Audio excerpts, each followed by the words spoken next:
If you love to travel, Capital One has a rewards credit card that's perfect for you. With the Capital One Venture X card, you earn unlimited double miles on everything you buy. Plus, you get premium benefits at a collection of luxury hotels when you book on Capital One Travel.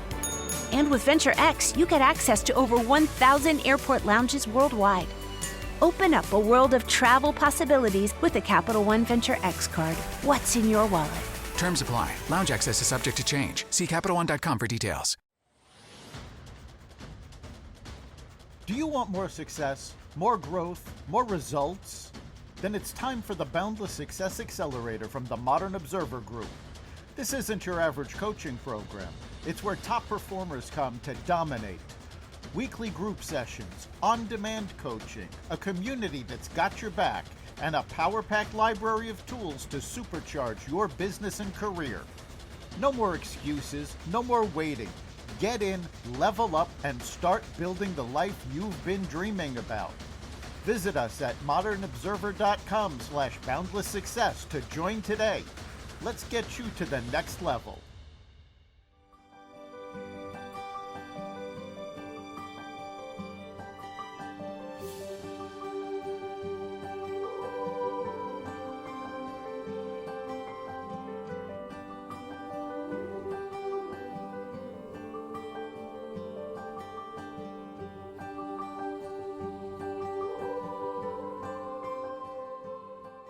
We are lighting the candle, a world that works.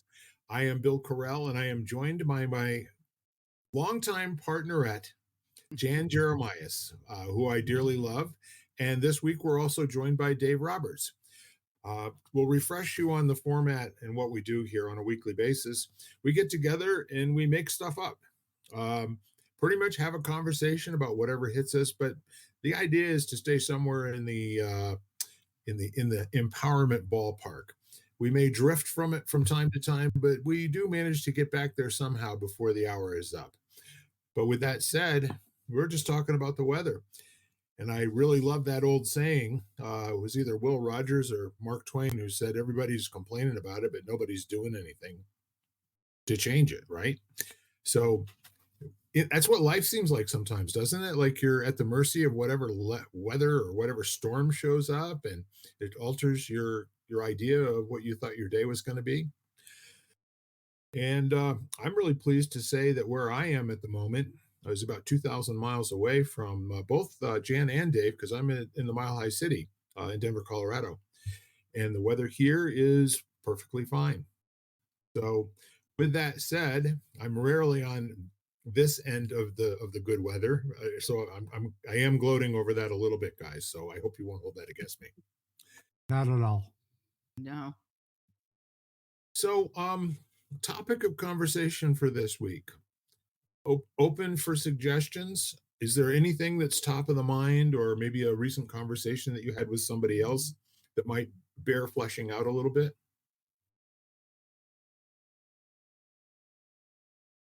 Off the top of my head, I can't.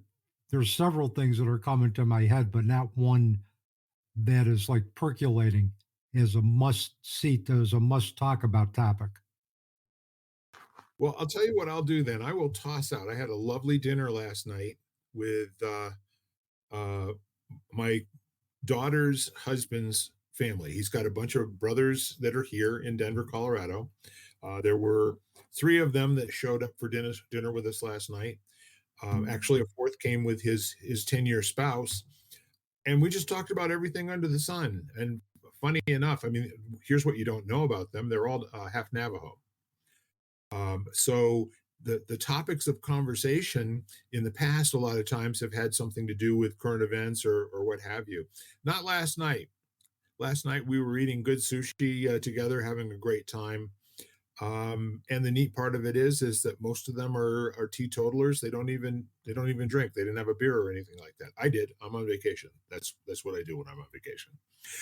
So the topic of conversation from time to time was talking more about some folks that they had lost in the family. So I know the 3 of us have spent a lot of time talking about and getting into conversations having to do with loss and grief and that sort of thing. I'm not advocating for that this morning. However, they spent all the time really sharing joyous memories. Mhm. And it was a wonderful way to spend 3 hours. We sat down there literally at about 4:30, quarter to five, and we left there at 8 o'clock. And nobody wanted to leave. It was just that great a conversation. Yeah, I think being able to share and connect the memories is a way that one of the ways that we transform the relationships with our loved ones, create those continued bonds, keep them in our hearts, keep them alive. And I think it's great that we can do that. I think in early grief, kind of memories are like a blessing and a curse. We experience in them that reminds us of what or who we lost. But then in later grief, with the people that I've lost, the memories that I've experienced remind me of who I have. Right. Yeah, there was a neat transformation in the conversation where we went from talking about loved ones who had passed during COVID and before that into, oh, by the way, how's so and so doing down on the res, Mhm. or getting updated on the folks that weren't there that we all know, like, and love. Because Ty is one of 11 children in his family.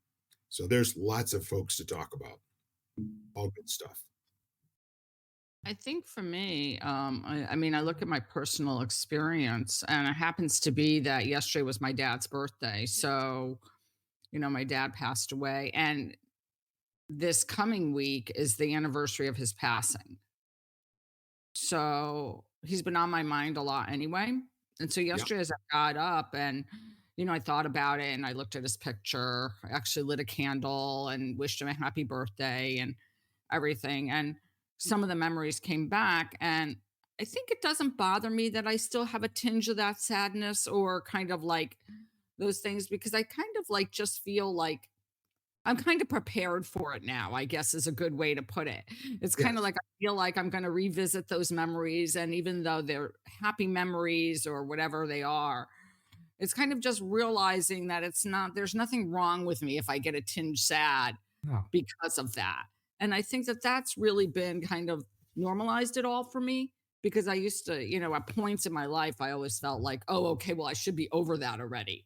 And it shouldn't bother me and I shouldn't get sad and I should move on. And getting sad meant I wasn't moving on, that I was still kind of stuck. And then I realized that's so for me, anyways, it was, and the people I speak to, that's so not true.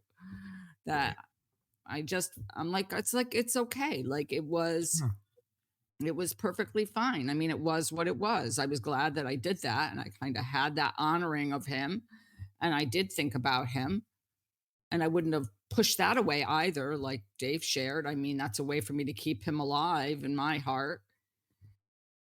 But, But yeah, go ahead. no, I didn't mean to interrupt you, Jan. No, go ahead, please. But the thing is that one of the myths about grief, and this has been perpetuated since probably since Kubler Ross's Stages of Grief came out, which as everybody knows, she developed the stages of grief to give individuals at the end of life a vocabulary for their end of life journey. And many in Western society extrapolated the end of life journeys to how we grieve, which was implied that it should be linear, time limited. After 6 months to a year, we should, bury our grief and move on, and as if nothing happened, which is farthest from the truth, because every loss that we experience changes not only the physical landscape, but our emotional and assumptive landscape of our lives. And each loss requires us to reevaluate those priorities and beliefs. The, and I believe grief is going to manifest throughout our life cycle at any time, depending on what's happening at that particular moment. And if we look at life in general, not everybody is happy or joyful 24/7. A lot of people would like to have you think they are, but in reality, life is in the genuineness of an individual, and life is the microcosm of life, is like a microcosm of grief. There's going to be happy moments, there's going to be sad moments, there's going to be confusing moments, but it all works. It all makes us who we are. And every emotion we have is in service to us and anybody else who we are vulnerable enough to manifest to, because it may make them aware and make us aware of hidden parts of ourselves that would normally not come to the surface if we didn't embrace genuineness, particularly after loss. Now, for me, the most mind altering and life altering loss was, I call it the transition of my daughter Janine to a new existence over 20, it's going to be 22 years, March 1st. Would I have preferred least life altering tragedy to give me the perspective shift and understand, the perspectives that I've embraced that have allowed me to find peace? Absolutely. But as I've mentioned on my podcast and other podcasts, we don't have challenges. We don't have control over the challenges that befall us, only how we respond to those challenges. So then getting to Bill's earlier thing about, I think you might have alluded to maybe how much control do we really have over stuff? We have little control, no control over anything. Control is an illusion. Once I learned that I had control over nothing in my life became more manageable. But I had to relinquish control to have control, if that makes sense. I think once we have control, life stops Oh yeah, because and So that, then the there, only thing you have control over is to stop breathing. yeah. right, because then all of a sudden you're like, there's no flexibility and no flow and no creativity. So all of a sudden, like life is empty. Like Well, the way I used to say it, Jan, was what you're envisioning of control would mean in your life is like being on a morphine drip. Okay, quite frankly, it's just not going to be your life any longer, and it's not possible. So why would you be acting as if all of your actions are getting you closer to a state of living that gets you further from living? So, and when you were talking earlier, Dave, about the non-linearity of grief, I've kind of taken to using, a simile that it's like menopause. It's here, until as long as it's here, until it's not here. Okay, Mm. and there's really no shortcut. There's no like you can buy books on it because they're out there, but I really am um, not really all that interested in prescribed living and prescribed handling of certain things in your life. If there are general guidelines, that the message, if it's woven through it, as Jan is saying, is whatever you're feeling, however you're getting through it, it's perfectly normal. No two people do it the same way. So never compare yourself to another's level of grief. And a good friend once said that after he lost his wife, he was speaking with a woman who he was a public speaker, and after was done speaking, the woman came up and shared the trauma of losing her dog. And his thought was, he didn't act on this, but at the time, his thought was, how dare she equate the loss of her dog with my loss of my wife? Later on, it finally hit him that people's grief is genuine and deep, and that part is our humanness. She was going to her place where she felt the least powerful and least in charge, sharing that with him to find some commonality there. And he said, I wish I'd known her name, because I felt like going and looking her up and apologizing to her, not how I behaved, but how I listened. Well, and tragedy is defined differently for everybody. For an individual, the loss of a pet can be as traumatic as the loss of a human because, let's say, for example, that pet was a service animal. Not only does that pet represent the loss of a companion, it represents the loss of independence. If the person lived alone, or it's a couple that couldn't conceive or couldn't have children, though they become very uniquely bonded to their pets, and they look at their pets as Yes. if they are one of the family. So for me, it's like, what is the significance of the relationship you're grieving? Not the species of not whether it's human or animal. What is the significance? What is the significance of that relationship that is contributing to you grieving so deeply? And we grieve, the intensity of our grief is correlates to the intensity of our love that we had for those that were part of our lives, for however long that may be. And curious thing about pets is we are so fearful. Many of us are so fearful about dealing with death and grief in our society. But boy, we don't even think twice about dealing with it with pets. We know we're going to outlive our pets for the most part, but yet we buy another pet, knowing that we're going to go through the same pain of loss. And for a society that is, many are fascinated by death, but don't want to confront or talk about it, or want to avoid grief at all costs. There's a different set of rules when it comes to having pets as part of your companions at home. And so, one of the things you said, Dave, really resonated with me because I think what you described is the reason why people can lose, like, somebody can, like, let's say the loss of my dad or the loss of a family member can be a different experience for each person in the family because they've had a different relationship with that person.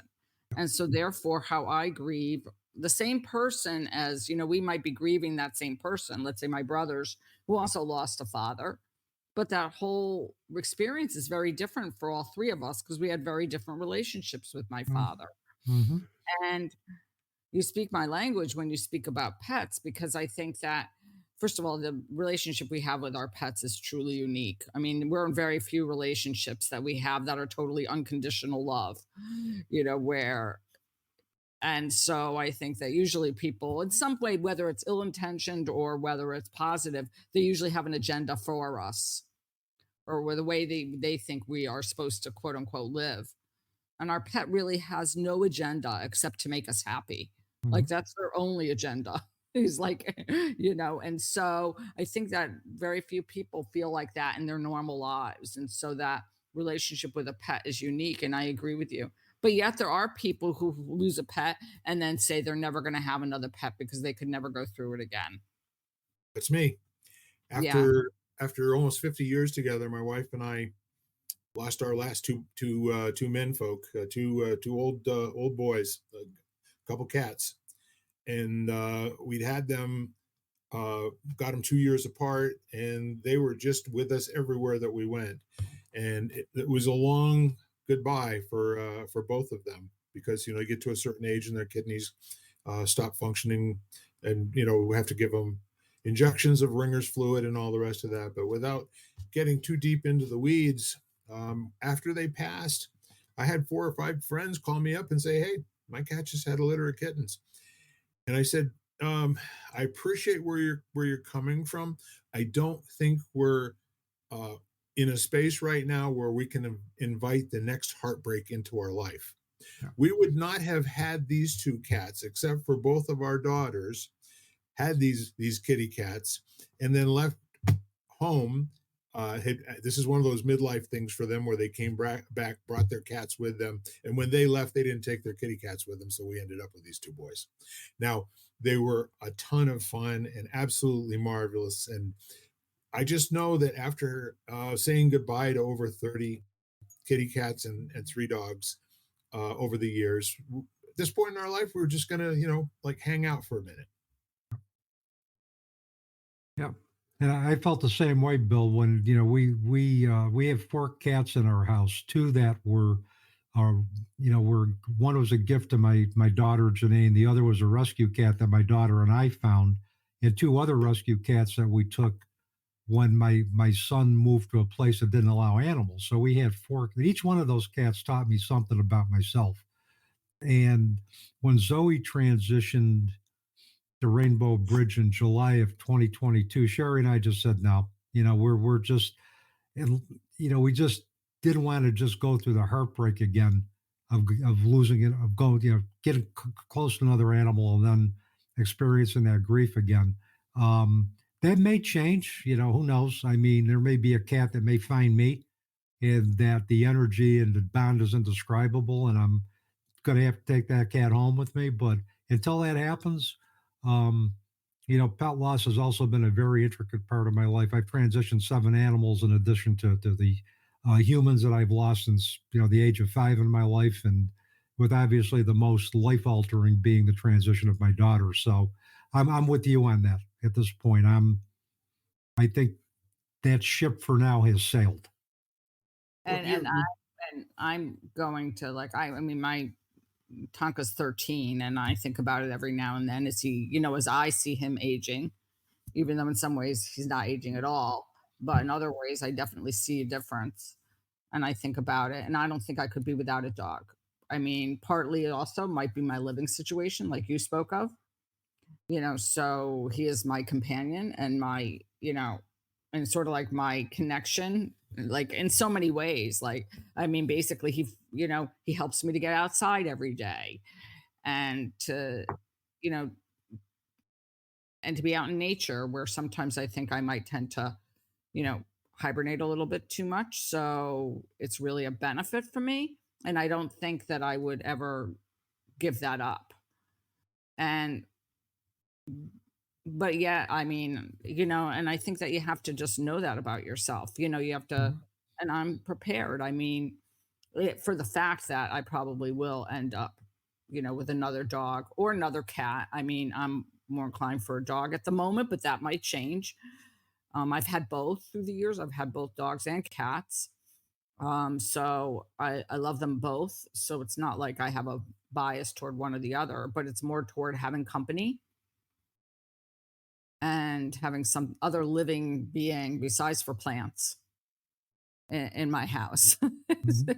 I do So have some friends that are really big on talking to their plants, and they name all of them, and they're pretty sure that the plants are talking back to them. And I just take them at their word, and really don't try to get too deep in the weeds, so to speak, on those types of conversations. Well, I well, got for you. We're talking about missing people who are dead and gone. Okay, yeah, cats and dogs are people too in my book. There's no question about that. How about the ones that had just disappeared? The people from your life that all of a sudden just weren't there anymore because they moved away. Like in your situation, Dave, being where you are in higher education for all these years, you've had students that came and went over a 4-year period or less, because things didn't work out for them. And I'm sure you've also had TAs and grad students that hung around for 8 to 10 years, and then all of a sudden they were gone. We have a different way of relating to that somehow, it seems, but it's more of the same, only different, right? yeah. I mean, for me, it's kind of like my expectation, kind of like the rite of passage or expectation, is that once I, my students have graduated, they're going to move on. They're going to make their mark in the world, and I may or may not hear from them. Yeah, And I always tell them, when you can't, keep in touch. That's kind of an expectation, is that once they get involved with their own lives, they want to make their mark in the world. Obviously, they're going to be preoccupied with other stuff where they're thinking about contacting an old professor. But at the same time, the students that I do hear from, and they tell me, the positive impact I had in the classroom, and that they were thinking about me, and that they took something out of the class that they used in their own, personal, private life or professional life. That makes me gratified to become a teacher. So that stuff doesn't really bother me as much. I think what tends to bother me more, and what bothered me a lot, was in early grief. And I'm going to go back to grief, that the people that I thought were going to step up didn't. The ones that I didn't think were going to step up did. And I had to learn that I had to be grateful for the people that were in my life, as opposed to those individuals that had walked away. As it turns out, the individuals that had walked away, the universe was looking out for me, because their energy would have kept me stuck. But those are also associated losses that we experience as a result, due to the loss due to death, are those people that are no longer in our lives. And also the loss of future relationships, the loss of dreams for the future, everything like right. that. And which is why, the to me, that you can't say that grief is linear, because of the associated losses, or that go along with it: the loss of dreams, the loss of dreams for a future, the loss of relationships, the change in social circle, everything, um, that we all have to deal with, to try to rebuild this world that is now drastically different prior to the loss of our loved ones. I think that's a pretty good description of how this huge chasm of missing shows up, and there's just reminders for you everywhere you go for a period of time. And with that said, I think what's kind of interesting to me is how people later on can look back and say, "Hey, I when I was in the deep throes of it, I didn't know if I would ever get back." You Yeah, know, it, because it's kind of like how COVID took us all to our knees. Coming back after COVID, there was no normal to come back to.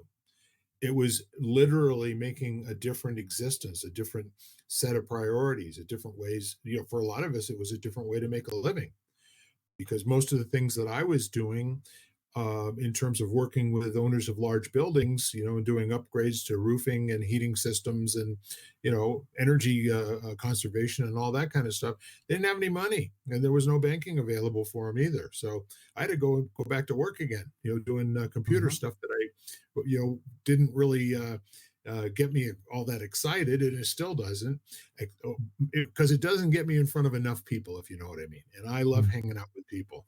So I think one of the other things I wanted to mention was all the folks that have worked with me in my businesses that I've been network partners with, the things that I've done in terms of implementing state legislation, for neighborhood revitalizations across the state and all the rest of that. The great stories, that they're approximately accurate to what actually happened in many cases. And then in many cases, there's just a really good, poignant, psalm to deliver uh, about a situation or a parable in a moment that has meaning for somebody, because they're now not talking about themselves anymore. It's another poor person who's going through the same kind of trial and tribulation. But one of the neat things too, Dave, in our line of work is that when people move on, they're usually moving up in most cases, somehow or some way. Yeah, and I think, if we position ourselves as teachers, mentors, or both, we want individuals to go out and make their mark in the world. We're not expecting that they're going to have a long lasting relationship with us. Right. We expect that the relationship is going to be, transient. It's going to be impermanent, for the time that that student is with you.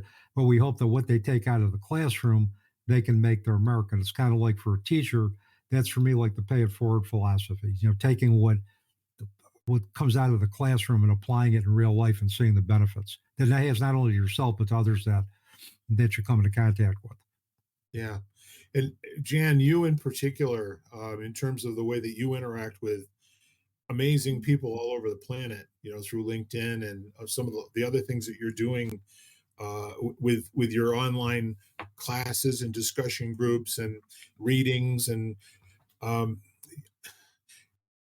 how is it for you, watching folks come and go in terms of that? Because sometimes they come and stay, sometimes they come and it's a glancing blow for a time or two, and sometimes, they make a huge contribution, and then for one reason or another, they kind of go dark.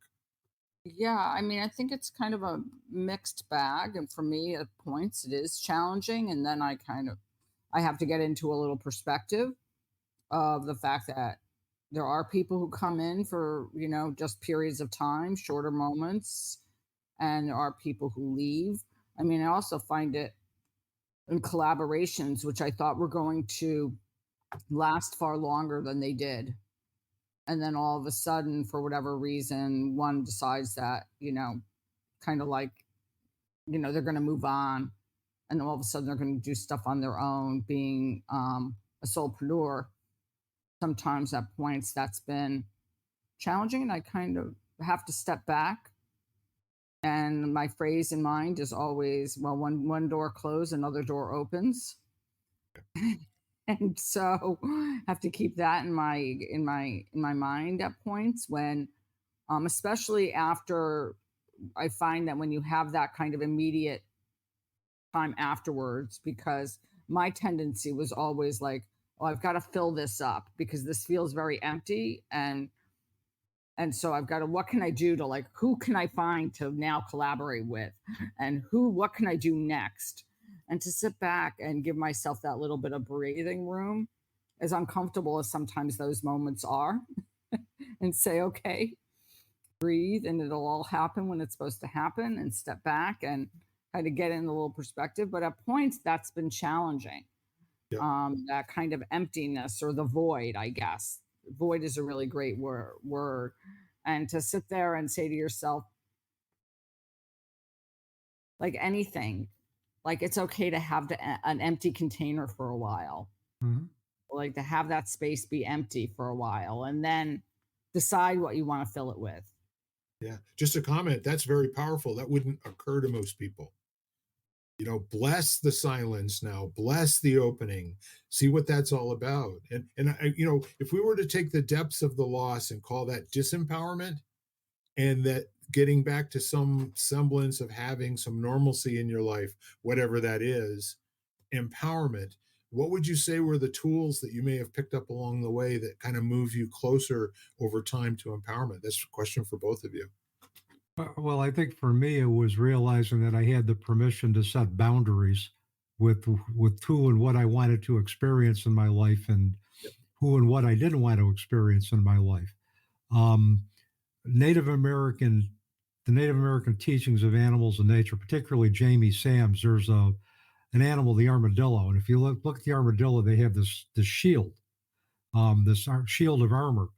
And I've done in my classes an exercise around armadillo medicine where I have, and this is from the St. Jamie Sam's book, where you take a sheet of paper, draw a circle, and within that circle are those experiences you wish to have as a within that your shield, and outside are those experiences you don't wish to have. And then we talk about those experiences, whether they're personal boundaries, material boundaries, physical boundaries. And then we talk about what's the potential for those that are within the circle to go outside of the circle. And is there a possibility that those experiences you don't wish to have come back in the circle? And a lot of times it'll happen. They'll say it depends on where I'm at in my grief journey, because what we're willing to experience at one point of our grief journey, what we're not willing to experience, we may be willing to experience depending on how much growth there is down the road. So um, I think that's one way. And then the other thing is just to give yourself permission, as Jan said, just embrace the emptiness. I mean, for me, if I wanted to sit on a couch and veg and binge watch my favorite episodes of Cold Case, I'd do that and not have guilt about it, because for me, the emptiness proved to allow me to kind of just recharge, to go within and to think about, okay, what's my next step in the progression of my ongoing growth? So there's nothing that is really truly negative or positive. It's all, everything has a yin and a yang to it. There's an upside and downside, and we can learn from everything. Carl Jung talked about the shadow element. The shadow is a person you don't want to be. It's all these characteristics that people say that aren't happiness, so therefore deny that part of your existence. Jung says embrace it. Embrace sadness, embrace anger. Look at what it has to teach you or others around you. And then that's, to me, the key to embrace genuineness, which is another way that we can empower ourselves to be the person that we wanted to be, based on our own self-imposed value system and not based on the expectations of anybody else. How about you, Jan? I think a few things really resonate with me is three things I would think that were really striking to me. I think I began to be comfortable with being uncomfortable. So being able to go into those points or those spaces where that emptiness was, and not being terrified of it, because I think at points that's the way people feel. They feel like it's scary. So I think that was one. So being able to look at that, I think, um and once I looked at it, realizing what, like, we talk about change and control, but what hadn't changed, like, what was still there, and that was me. Like, the deepest parts of myself were always there. And so that was like, oh, okay, well, this is, because I think that when we have those empty spaces, a lot of times we feel lost. It's kind of like, Dave spoke about, it's like, who am I now? And I think that you reevaluate and you're like, oh, okay, yes, this has changed, but still the essence of me has still remained. So that was kind of key, and that it was my choice to do it or not. Yeah. That it came to a conscious, like, there was like a choice, like I could choose. And I'm not saying you have to choose, like, I mean, like Dave said, you could binge watch, but I think there's a difference between doing it in an unconscious way where you're not really realizing what you're doing, and doing it in a very conscious way and saying, right now, I mean, I know, but right now I'm not ready to deal with this, or I know that I have to, but it's too painful. And I'm going to just, and so it's the awareness. Yeah. And that's another way that we empower ourselves, is something called selective response. I mean, we don't have to talk about our particular tragedy or our grief, with everybody that we meet. We can kind of empower ourselves to say, now's not the time to do this, for whatever reason. And it may be just because we don't want to talk about it. Or the second thing is that geez, this is a relationship that I'm just developing. I'd like to see where it goes. Maybe talking about my recent losses is going to be a deal breaker for establishing anything long term. So maybe there's a better time in the relationship for them to get that note to know that part of me. So selective response is another way that we empower ourselves to to deal with loss and tragedy. Well, before I called on Jan to take over, I did have a couple of thoughts about what you were saying about the Jungian approach. Um, and the whole philosophy of wanting things to be different than they are, that's a very human response to things, especially when we see something in our own behavior that is not what we were intending or didn't expect. Um, but there's the whole Jungian approach is choose what you got, you know, don't try to make it something that it's not. Don't even try to understand it. Try to get familiar with the feeling, Yep. Yep. so that it's not something that's overtaking you. But I was also going to say that I think for me the key to having empowerment is the choosing. Yep. When you feel like you can choose something, you're no longer at the mercy of that thing that you just can't be with. Yep. So and sometimes again, if it's an absolute horrible situation, you can make a choice. This is all there is for me to do here. I'm fighting with the notion that it's here. How about I just see what it is and see what it means Mhm. for a little while? Don't have to do it forever, but the best I can for just right now. Well, and here's the other thing about empowerment. Empowerment can go the other way. People can make a choice not to stay stuck. They can make a choice not to move forward. And when I say that in some circles, I'll get like, "Are you on? Do you need to like pee in a cup?" Look when I say that. Um, but it's very true. I mean, we can choose to we can use pain of loss as an opportunity for growth and for an opportunity of growth on a personal and on a perspective on a assumptive world level, or we can use it to stay stuck. Um, and it's because human beings are born with free will, so we have the free will to empower ourselves or disempower ourselves, and um, that's something that I think that side needs to be also acknowledged as well too.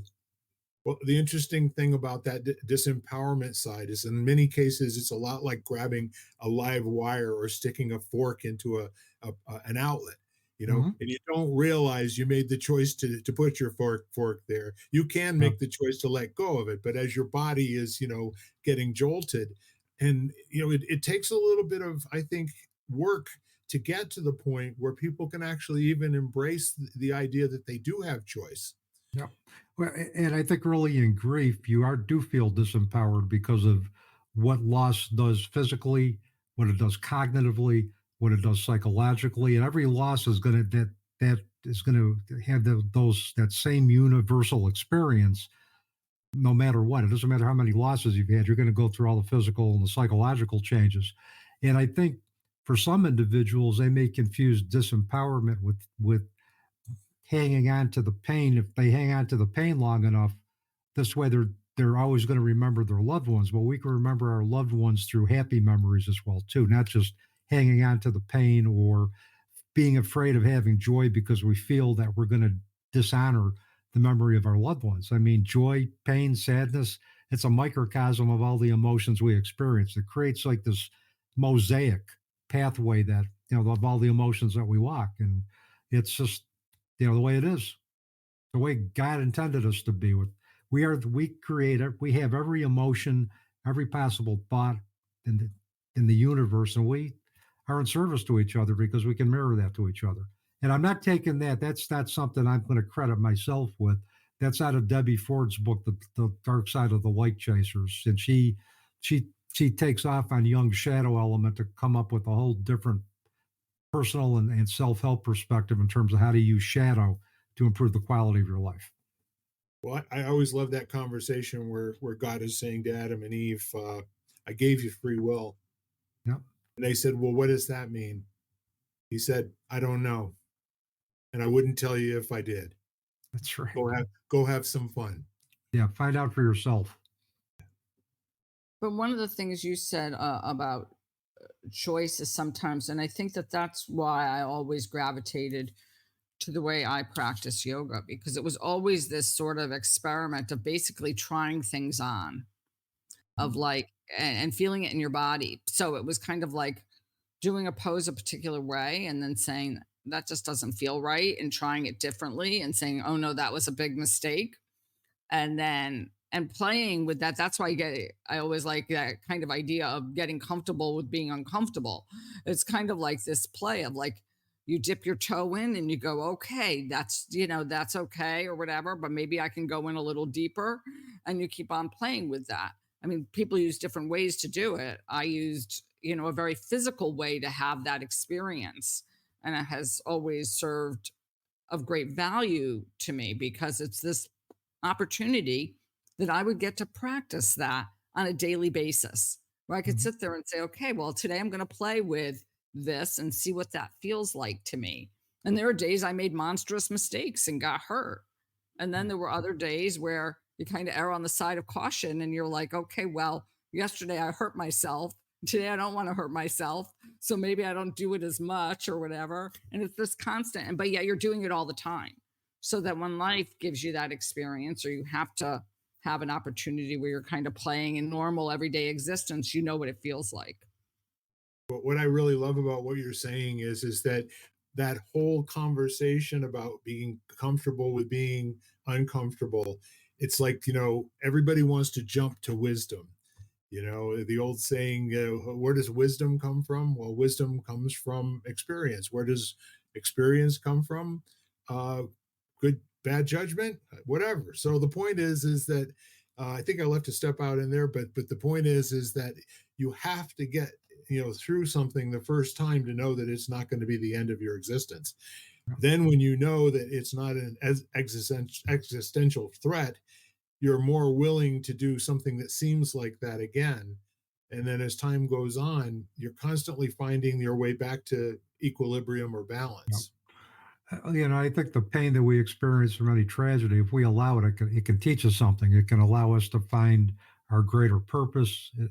Again, if we allow that to happen. And um, the other thing is that, Jan mentioned being comfortable with the uncomfortable. I've always believed that the best work that we do to become more aware of our relationship to ourselves and the world around us, or spiritual awareness, is not so much where you have these periods of enlightenment where some angelic celestial being is going to come down with a big trumpet and say, and do doo, doo, doo, where you got this.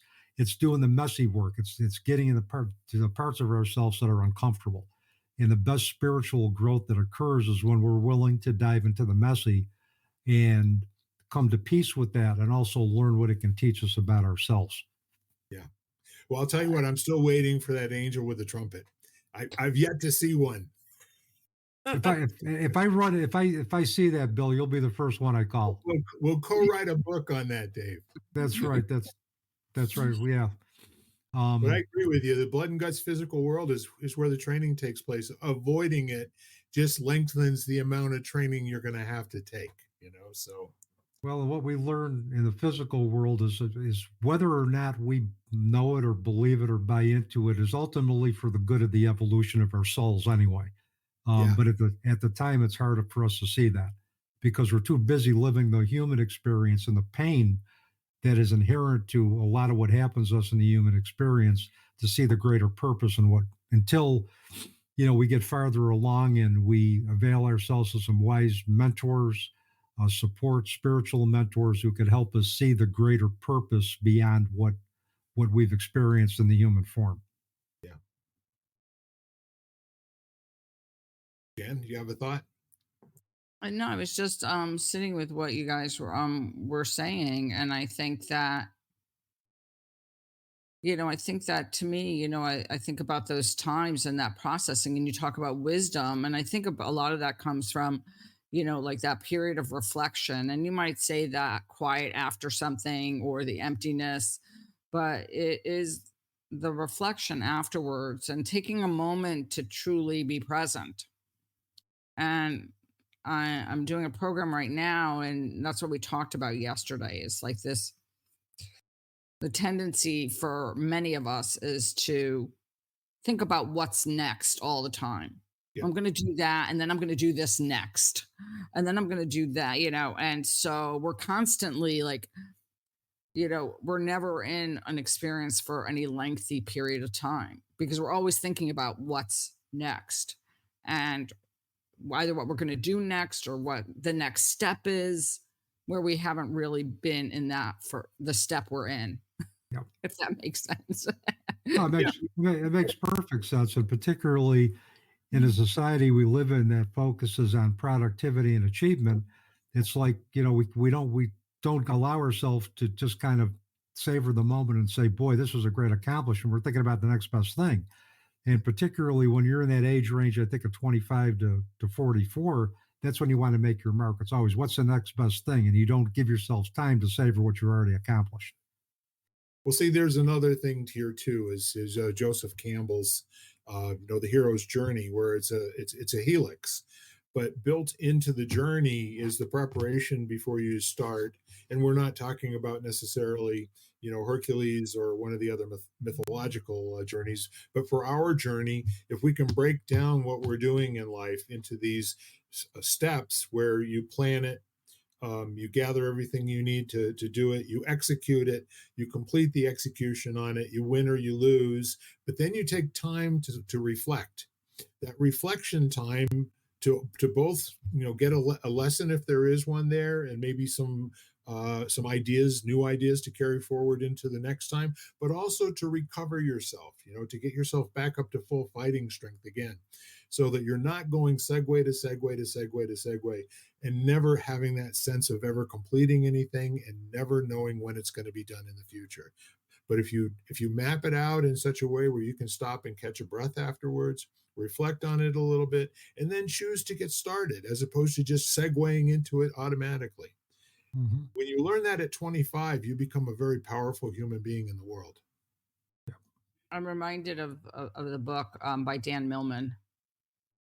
I can't remember the title, but in it he says that there are no ordinary moments. And No. so and so I think if you start to look at, not only kind of reflect on the circumstance you're in for like, but also to celebrate, to speak to Dave's original point, because I don't know that we pause enough to actually recognize a lot of the time what we've done. I was Mhm. speaking to somebody yesterday who said he got he's publishing a book and got approached by, a really big publisher. So he just finished the first draft. And so he said that, oh my gosh, like here I am, I'm thinking about that first draft. And he said, the old me probably said, okay, well, that means I have to like start to work on the layout and I have to go to the second draft. And all of a sudden he sat back and said, like, that was a huge accomplishment. Let me just kind of take in the fact that I completed the whole first draft of the book. Mhm. And I don't know that we offer ourselves or allow ourselves that very often. And especially like Dave said, in our society where we're pro- very productive oriented, or very, and everything is about productivity and, and the next best step and the promotion and the whatever else you're going to get from that. And I don't know that we actually take a moment to appreciate where we are and acknowledge what we've done. And I think the other thing, Jan, is that I think society's emphasis on productivity also comes with the message that you have to be perfect. And I tell my students, you the entry level grade for you to get an A is 93%. That means you have a 7% margin of error. So excellence doesn't require perfection. Yeah, never sacrifice perfection at the expense of good. That's right. Um, Because sometimes good enough is good enough right now, although that's not the long-term goal. But you have to complete things every once in a while, and they have to fall short so you can get the lesson. well, and that also reflects on what Don Miguel Ruiz said in the Four Agreements is, well, just strive to do your best. And I'm paraphrasing that, but and sometimes our best is different depending on the circumstances. Like if I got time, I'll share you a real quick story about this with one of my students. This is real quick. Her father was diagnosed with cancer during the semester that she was taking a course with me. So she missed a lot of classes, and she was very apologetic. And I'm thinking to myself, well, look, I know what it's like being in a cancer fight because with my own daughter. So she ended up getting like a B or a B plus for the course. And she lamented saying, Dave, I really felt disappointed because I really felt I could have done better. I said, given what you had to deal with, the fact that you got a B, I think she got a B or a B plus. For the fact that you got that, that's like an A in my book, considering what you were dealing with. You're Yeah. dealing with a life and death situation. And with cancer, there's either, when you hear the term, it's either am I going to live or am I going to die? So she's dealing with that with her father, and yet trying to also work full time and go to school full time. And I said, considering what you were dealing with, that B is like an A in my book. So show yourself some grace. Yeah. Yeah, that just implies the whole notion of multitasking, which is a made up. It's part of the shadow. Let's put it that way. It Mhm. doesn't really exist, but it's not also a crime to have a moment or two that you're taking for yourself.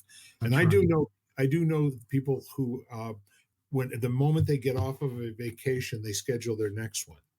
It does two things for them. It actually builds some time out into the future, and it gives them something to look forward to.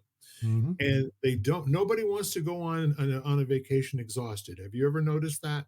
So they tend to take better care of themselves in the in between time as well. Yeah, makes sense.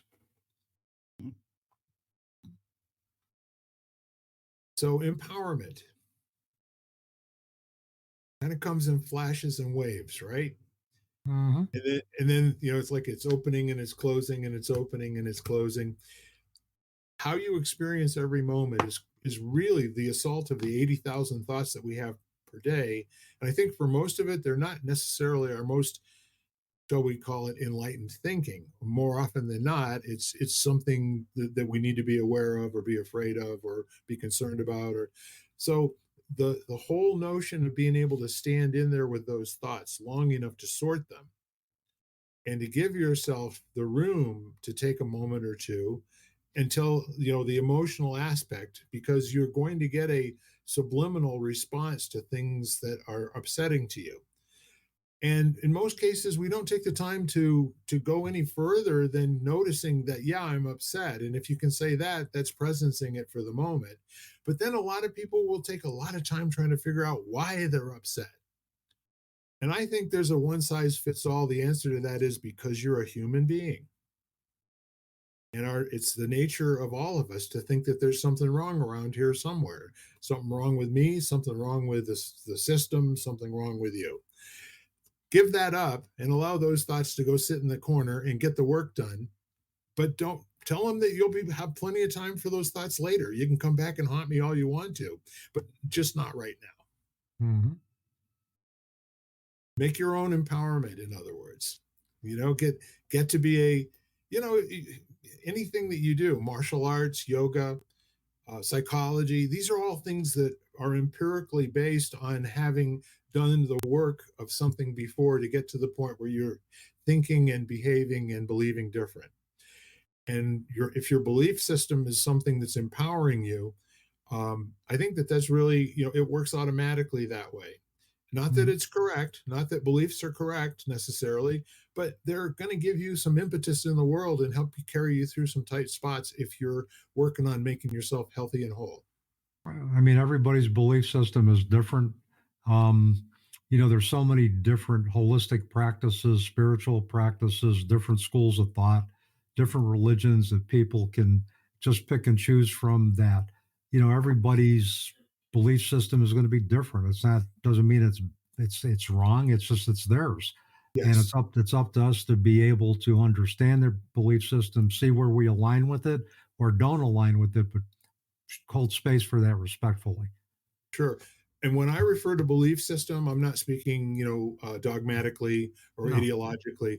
I'm thinking where you are sure that something is true. Yeah. Doesn't matter what it is. Anything that that's your belief because you're stating it as an absolute. And the one thing that human beings learn after a time is there are no absolutes in this world. Hence, we have no control. Yeah. And I've also learned that there's certain things that science can't explain, but yet I know to be true. Yes, there's all of that too. That too, but I do think that if you talk about beliefs, I think there are people who walk around like I have some beliefs I know that are like that, not even that I don't, but I know are untrue, but I can't like are very hard for me to let go of. And so I think we also do have false beliefs based on our environment and what we've been told and what we've been taught. And, I think there are beliefs that people have about themselves when you speak to them, which, if you were to think about it, like, I think about some of the ones that I thought about myself, which I realized at a certain point, like, these make no sense. But, I think it took me it took me a while to get to that space at some point or another. I was like, if I believe this about myself, why do I believe it about myself and not about other people? And so I think that beliefs are interesting, and it's an interesting word. Well, I'm actually still, just to go back for a moment, distinguishing faith from belief. A faith is something that you know you believe, okay?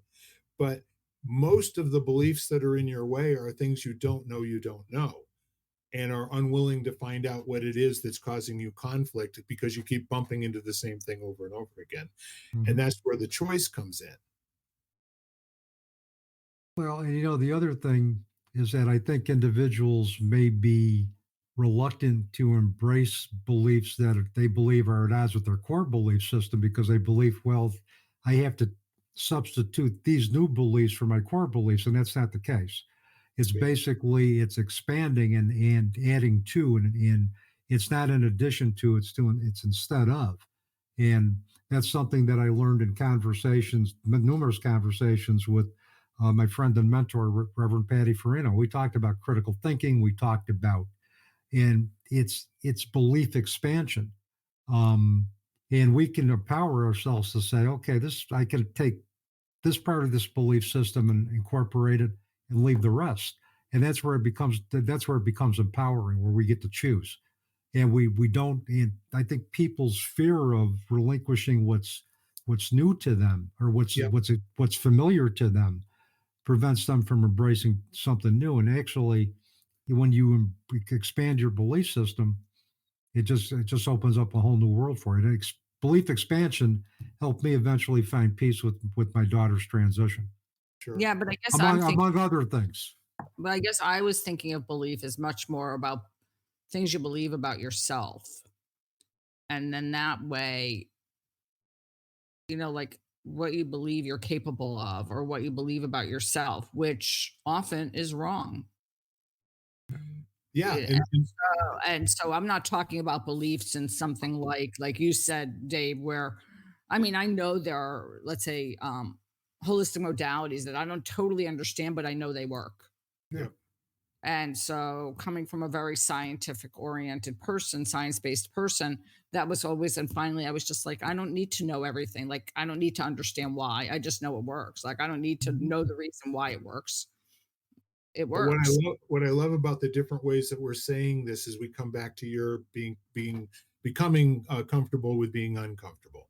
Yes. Right. Embracing the what I don't know is that that's the edge. That's that, that sort of the edge of the bubble where now what you're really finding out is I do have a belief in this area, and my belief is I can't do this.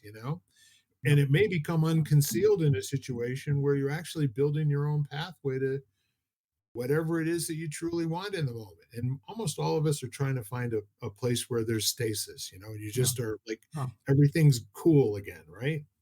yeah. And we exactly what Jan mentioned about what we believe about ourselves.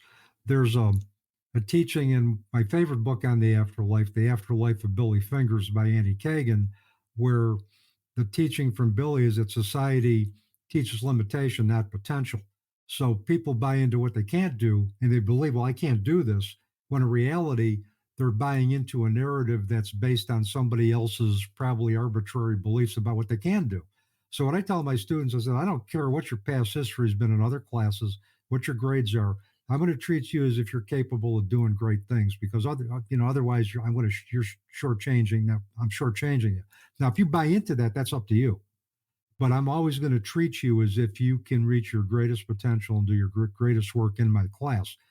Whether or not you buy into it, that's up to you. But the perspective that I will bring to this classroom and with my students.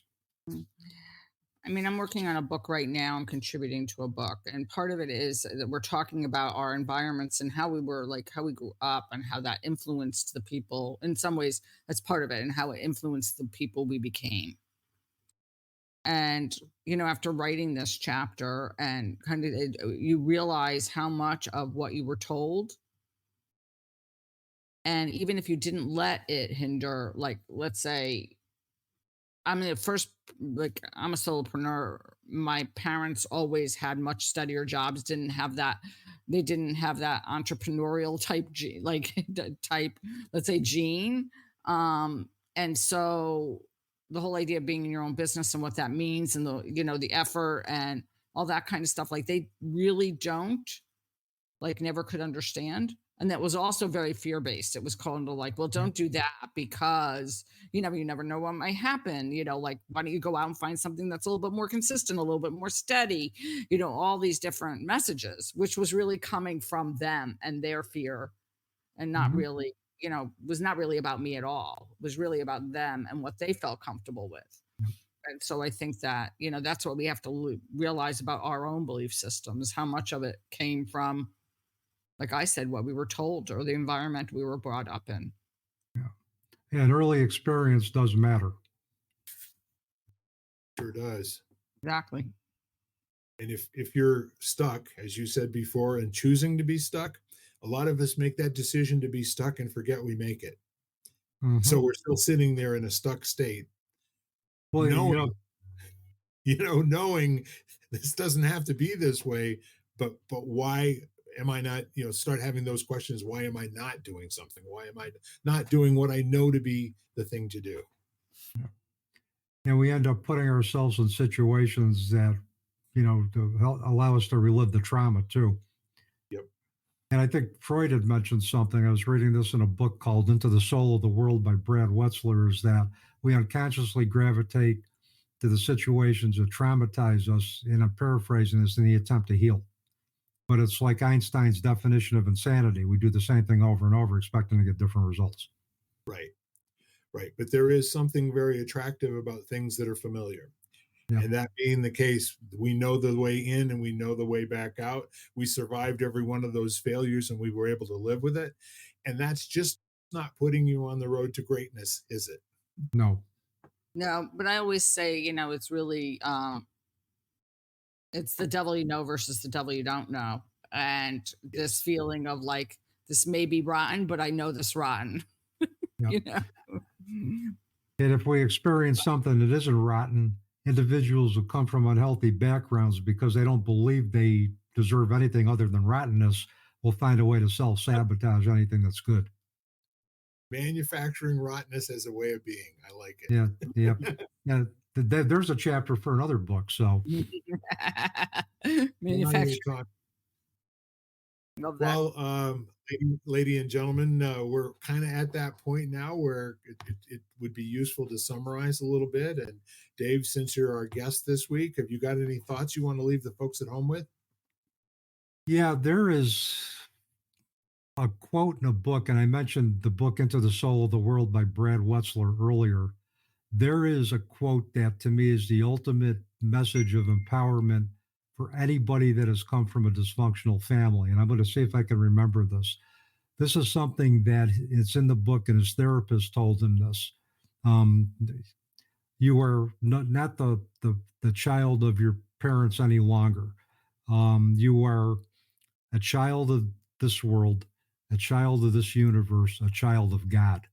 And I got emotional reading that, because anybody that's ever come from a dysfunctional family and has thought they were less than, that is like something that is like, wow, you know, you want to talk about empowerment and realizing that you are not the person whose family you were born into. You are more than that, and Yeah, you are part of something greater. That's something that, um, I just got emotional reading, and I would almost going to write his therapist and say, I wish I had thought of that, but that's something that has really just resonated with me this past week. sure. Miss Jan? I don't know if there's anything specific that comes to mind. The past few weeks, I've been focusing a lot on self kindness. And so, kindness to self.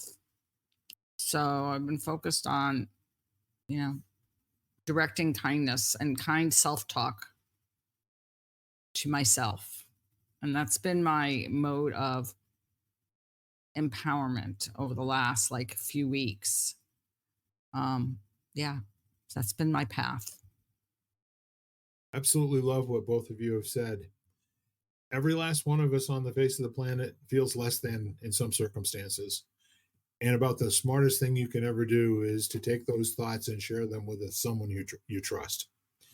Get into a conversation with someone who has no stake in your game other than the fact that they may think you're a great person and love you. But be willing to just share your thoughts out loud, and be also willing for that person who hears you to not think you're crazy or that you may need to pee into a cup, so to speak. Hey, as a former addictions counselor, that's always the first thing that comes into my head. So That's right. That's right. Are you experimenting with something around here? that's right. Yeah, Well, if somebody told me over 22 years ago I'd be believing in non-ordinary phenomenon and signs and reincarnation and past lives, I would have looked at them and said, "Okay, rapid drug screen now." You yeah, know, exactly. but And I, you can't meet a friend on the way. no, you can't be. Yeah, that's right. And but how things have changed. They have, and they should. We always have an opportunity to upgrade our knowledge, and our knowledge does inform our beliefs. So you have no choice but to have your knowledge inform your beliefs. So keep getting more knowledge if you can. Absolutely. That's what I've got. So I want to thank you again, both of you, Dave and you, Jan, for once again engaging us in a very, I think, a wonderful conversation this week. I very much enjoyed it. And all you folks at home, I'm going to leave you with this thought, as I have and Jan has for over the past year. I'm going to start it, and Jan, I'd like you to finish it, okay? So after we're done here and you stop listening, would you please reach out to a friend of yours? Just tell them how much you appreciate them and that you are so happy that they are a part of your life. You can do this via text, messenger, phone call, whatever way you feel comfortable. And if that doesn't work, then just send them some energetic, good vibes. I like the note wrapped around a rock through the picture window too. That whatever it takes to get somebody's attention that you love them. Thank you. God bless all of you. Thank you so much. And we are lighting the candle, a world that works. Go out and have some fun. You've been listening to Lighting the Candle, a world that works, part of the Xvadio podcast network. You can catch every episode of Lighting the Candle, as well as the rest of the network, at xvadio.com, the Apple Podcasts app, YouTube, Spotify, iHeartRadio, Audible, Amazon Music, and wherever you find podcasts.